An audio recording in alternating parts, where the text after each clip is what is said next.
नमस्कार, मैं आपके साथ अंजना और आप देख रहे हैं यशभारत.com। आइए बढ़ते हैं आज की बड़ी खबर की ओर। इस पर रहेगी सबकी नजर। 5 साल बाद रूस में मिलेंगे मोदी जिनपिंग। ब्रिक्स के बहाने होगी दोनों की बात। प्रधानमंत्री मोदी और चीन के राष्ट्रपति शी जिनपिंग बुधवार को रूस के कजान में एक दूसरे से मुलाकात करेंगे। दोनों की मुलाकात ब्रिक्स शिखर सम्मेलन के दौरान होगी। दोनों देशों के शीर्ष नेताओं के बीच होने वाली इस औपचारिक बैठक पर सबकी नजर है। यह बैठक 2020 में शुरू हुए सीमा गतिरोध के बाद LAC पर गश्त व्यवस्था पर दोनों देशों के बीच एक समझौते के बाद हो रही है।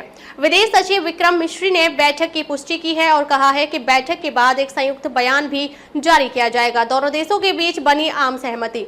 यह 2019 में तमिलनाडु में द्विपक्षीय शिखर सम्मेलन के लिए मोदी की ओर से शी की मेजबानी किए जाने के 5 साल बाद हो रही है। विदेश मंत्री S जयशंकर ने सोमवार को कहा था कि समझौते से दोनों देश 2020 वाली स्थिति में लौट आए हैं और दोनों देशों के बीच सेनाओं को पीछे हटाने की प्रक्रिया पूरी हो चुकी है। विदेश सचिव विक्रम मिश्री ने चीनी विदेश मंत्रालय की टिप्पणी के बाद इस बैठक की पुष्टि की। चीनी विदेश मंत्रालय ने कहा कि बीजिंग इस घटना को सकारात्मक रूप से देखता है और भारत के साथ मिलकर उस समाधान को लागू करने के लिए काम करेगा जो दोनों पक्षों ने निकाला है। विदेश सचिव विक्रम मिश्री ने कहा कि हमें अब अलग होने पर ध्यान केंद्रित करना होगा। सेना की वापसी और उनके ठिकानों पर वापसी के बारे में हम सही समय पर बात करेंगे।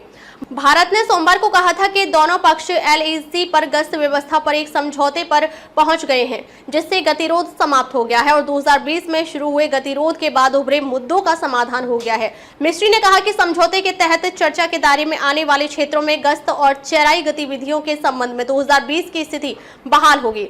उन्होंने कहा कि इसे जमीन पर लागू किया जाना है और भारत ऐसी व्यवस्था के लिए प्रयास करेगा जिससे किसी भी तरह की सीमा झड़प न हो। उन्होंने यह भी कहा कि नया समझौता उन बकाया मुद्दों पर केंद्रित था जो पिछले कुछ वर्षों में सामने आए थे। बीजिंग की तरफ से भी आई थी प्रक्रिया। अपनी पहली प्रक्रिया में बीजिंग ने कहा कि चीन और भारत ने राजनयिक और सैन्य चैनलों के माध्यम से सीमा से संबंधित मुद्दों पर घनिष्ठ संवाद बनाए रखा है।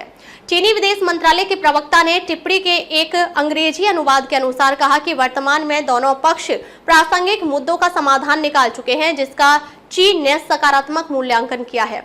अगले चरण में चीन उपरोक्त समाधान को लागू करने के लिए भारत के साथ काम करेगा। अब तक के लिए बस इतना ही। फिर मिलते हैं एक ऐसे ही बड़ी खबर के साथ। तब तक के लिए नमस्कार और देखते रहिए यशभारत.com।